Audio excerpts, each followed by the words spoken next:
Hey everybody, Redrix here. Hope all of you are doing well.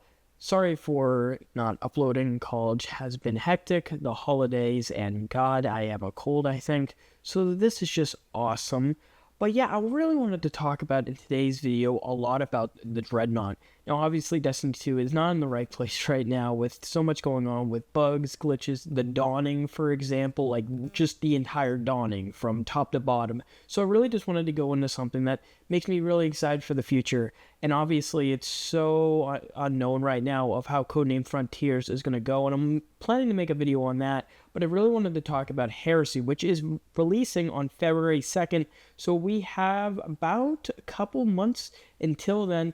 But I really wanted to talk about how the Dreadnaught will be returning and really just pinpointing a lot of what we can expect going into Heresy. Because I think a lot of players or a couple players could come back for this last episode, given that this is probably the most anticipated episode and that it's the last one.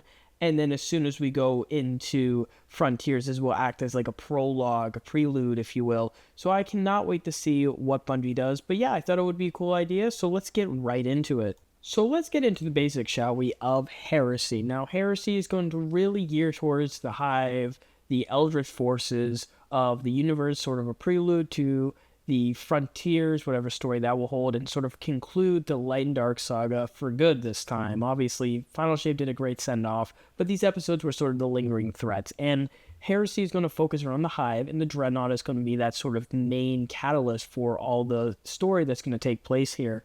And one of the interesting things that Bungie will be doing is returning the destination to Destiny 2.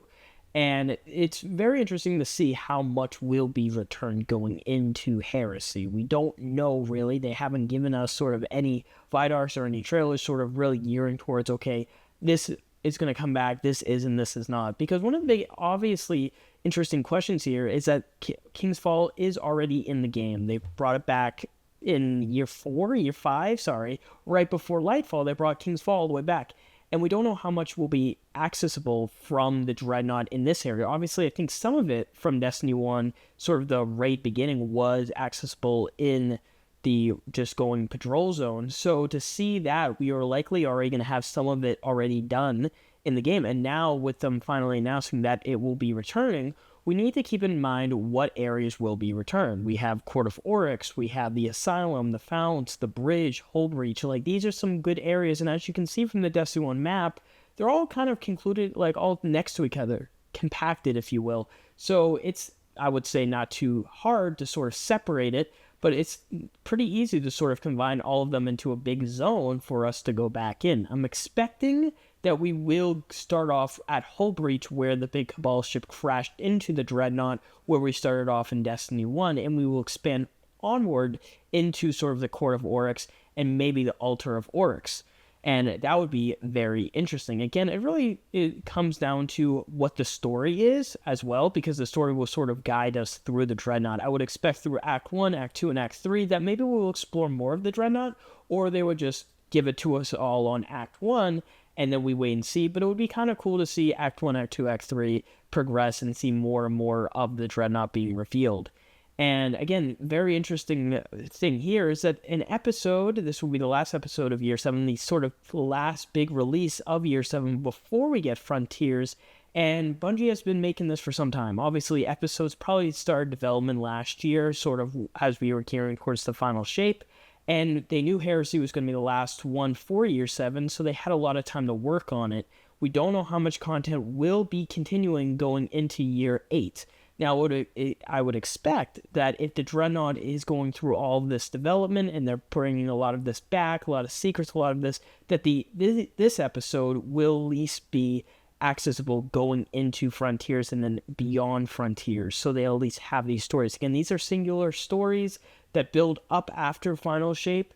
It makes sense if Bungie wants to keep them, but it also makes sense if Bungie does not want to keep them and that they want to put it back into the game. But to me, I don't know if bringing back the Dreadnaught only for 4 months would be, that great and then get rid of it. That was just my sort of preference, but again, Bungie can surprise us with the DCV all over again and get rid of the Dreadnaught, but I don't think a lot of players will be excited to have it come here and then leave. So, again, that's a very interesting part that we have to look at. Now, I know this other thing is kind of way off, but the Taken King campaign, I do not see this coming back. However, if they really wanted to do something, cool, maybe bring some bosses back or even a mission from the Taken King, maybe even Regicide, that was the final mission in the Taken King campaign. If they bring all the area back from that mission, that would be really cool. Of course, a lot of people are going to expect some Oryx fights. They hope that Oryx is going to come back in maybe a mini boss fight or at least in a mission or something.